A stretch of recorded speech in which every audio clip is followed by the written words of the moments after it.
पुणे जिल्ह्यातील भोर तालुक्यातील नसरापूर येथे एका निष्पाप चिमुरडीवर अत्याचार अत्यंत निर्घृणपणे हत्या करणाऱ्या आरोपी भीमराव कांबळेला आज फाशीची शिक्षा सुनावण्यात आली आणि अवघ्या 2 महिन्यात खटल्याची सुनावणी घेऊन सर्वात जलद गतीने निकाली लागलेला हा मला वाटतं पहिलाच खटला ठरणार आहे। न्यायालयाच्या आजच्या या निर्णयामुळे पीडितेला आणि तिच्या कुटुंबाला खरोखरच न्याय मिळाला असं मला वाटतं।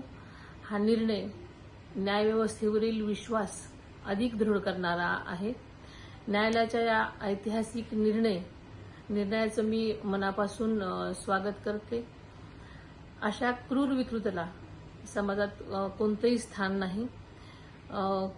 या निकालामुळे कायद्याचा धाक निर्माण होईल आणि नराधाम अशा तीव्र ज्या गोष्टी आहेत त्या करण्यासाठी नक्कीच झदावणार नाही असं मला वाटतं।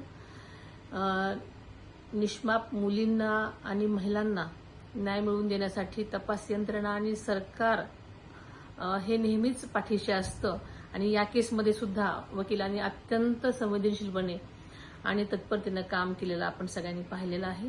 त्याबद्दल मी त्यांचंही मनापासून आभार मानते। भविष्यात महिलांना, मुलींना आणि तसेच बालकांना सुद्धा सुरक्षिततेसाठी राज्य सरकार कठोरात कठोर पावलं नक्कीच उचलेल असा मला विश्वास आहे।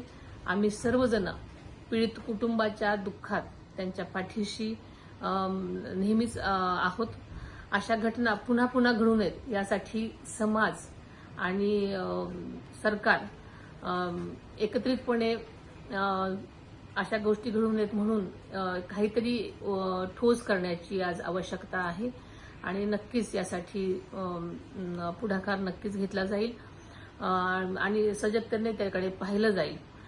पुणे ग्रामीण पोलिसांनी या प्रकरणी तातडीनं पावलं उचलत विशेष तपास पथक स्थापन केलं आणि पीडितेला न्याय मिळवून दिला आणि खूप जलद गतीने न्याय मिळवून दिला। त्यासाठी त्यांचंही मनापासून मी अभिनंदन करते।